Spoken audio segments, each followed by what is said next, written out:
এরকম আগেও মেরেছে, এরকম আগেও আমায় মেরেছে। তো বন্ধুরা এরকম একটা ভিডিও বহুদিন ধরেই আমাদের ফিডে ঘোরাঘুরি করছিল। প্রথমে আমি ভেবেছিলাম যে এটা একটা ফ্যামিলি ম্যাটার, পার্সোনাল প্রবলেম, এটা ইগনোরই, বাট এটা আর পার্সোনালি নেই। সো বন্ধুরা আজকে আমরা দেখবো বং রনের সাথে ঠিক কি হয়েছিল। না দিদি, আমি যতটা জেনেছি আমি সেটা থেকেই বলবো। কোনো দিদি বটি নিয়ে কোপাতে আসে। বংরনের দাবি বংরনের দিদি বংরনের উপরে বটি নিয়ে হামলা করেছে। দেখো বন্ধু, ভাই বোনের মধ্যে ঝগড়া ঝামেলা হতেই পারে, বাট সেটা ঝগড়া ঝামেলা পর্যন্তই। সব ভাই বোনের মধ্যেই হয়, আমার বোনের মধ্যেও ছোটবেলায় অনেক ঝামেলা হতো, কিন্তু ভাই ওই ভাই বোনের মধ্যে ঝগড়া ঝামেলাটাই সীমিত রাখা উচিত। সেখানে ঝগড়া ঝামেলা থেকে বটি নিয়ে কাটাকাটি ব্যাপারটা ভাই বোনের মধ্যে হয় না। আর আমাদের দিদি সেটাই করেছে, বটি হাতে নিয়ে বং রনকে কোপাতে গেছে। মানে ভাবো জাস্ট একবার। না মানে কেন দিদি, কেন? তুমি এত বড় একজন মোটিভেশনাল স্পিকার, এত বড় ভুলটা কি করে হয়? নিজে যদি ভালো থাকি তো প্রত্যেকটা মানুষকে আমরা ভালো রাখতে পারবো। আহা, তুমি নিজের ভাইকে ভালোবাসতে পারছো না, তুমি অন্য প্রত্যেকটা মানুষকে কি করে ভালো রাখবে দিদি? তো তখন আমি আমার হাতের সামনে ওখানে বটিটা পেয়েছি, বটিটা নিয়ে গেছি ওখানে, মানে উঠোনে গিয়েছি, কিন্তু বটিটা নিয়ে এরকম কোনো কথা বলিনি যে তোকে শেষ করে ফেলবো বা কিছু। হ্যাঁ, আমাদের দিদি বটি নিয়ে বংরনের সামনে গেছে, কিন্তু বটি নিয়ে আমাদের দিদি ওকে বলেনি যে তোকে শেষ করে ফেলবো বা তোকে কেটে ফেলবো। না না, আমাদের দিদি এরকম কোনো কথা বলেনি। আমাদের দিদি বটি নিয়ে বংরনের সামনে দাঁড়িয়েছিল চুপচাপ, যে কখন বংরন মাছগুলো বার করে দেবে আর সেই মাছের আঁশ ছাড়াবে ওই বটি দিয়ে। আমি রাগের মাথায় তুলতে হয়, আমি তুলেছি।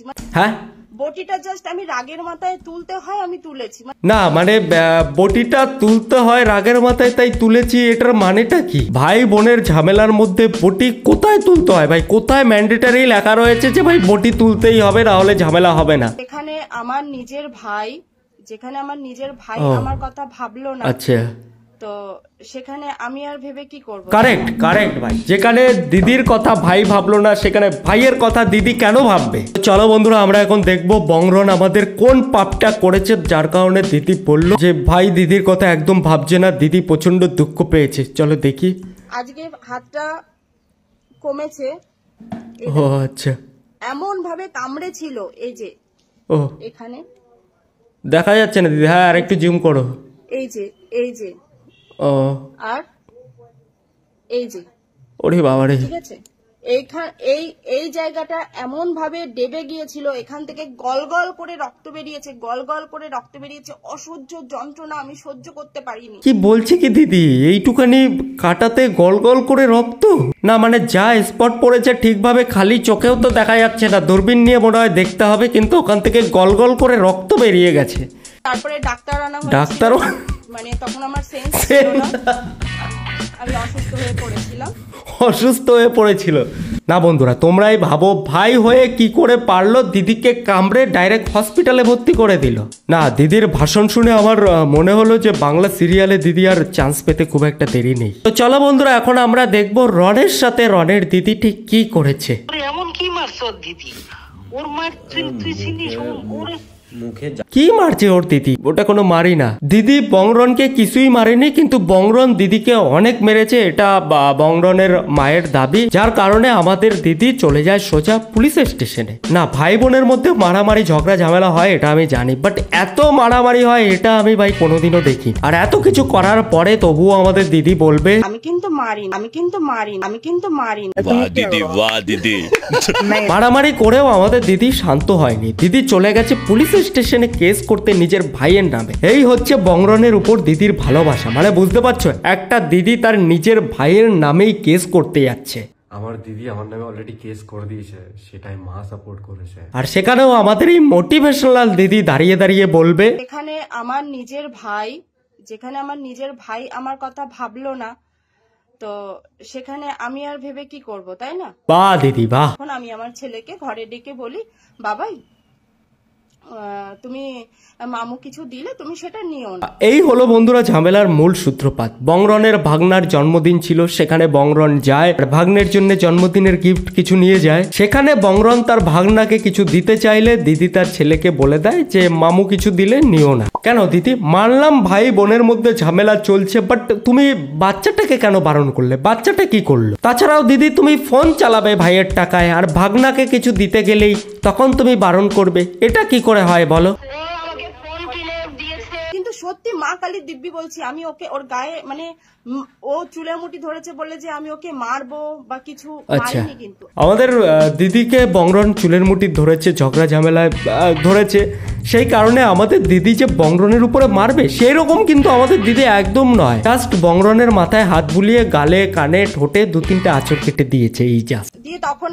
আমার পাশের বাড়ির কাকি আমার হাত থেকে বটিটা নিতে গিয়ে মানে বটিটা একটু সাইড হয়ে গিয়ে কাকির এখান থেকে কেটে গেছে। হ্যাঁ ভাই, হাত থেকে বটি নিতে গিয়ে বটি সাইড হয়ে কাকির এখানটা কেটে গেছে।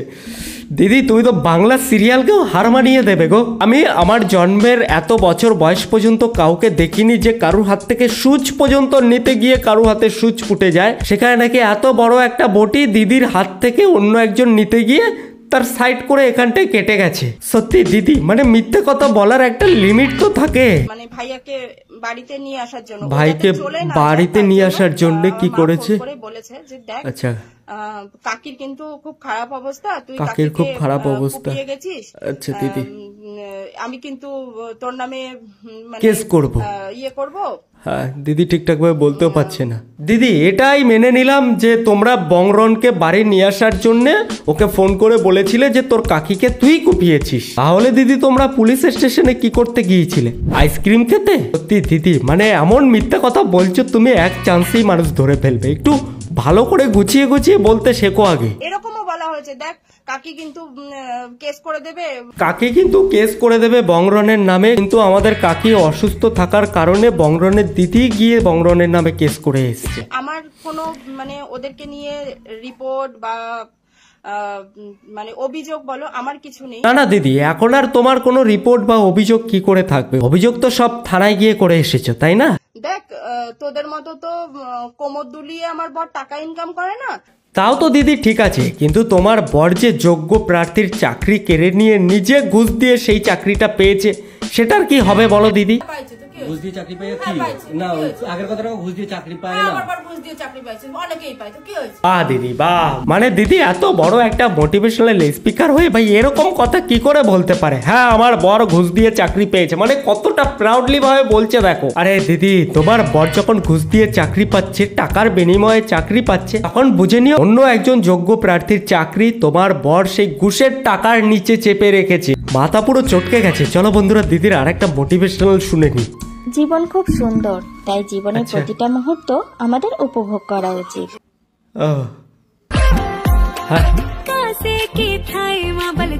আরে দিদি একটু আগেই বললো না যে তোদের মতো কোমর দুলিয়ে আমরা ইনকাম করি না?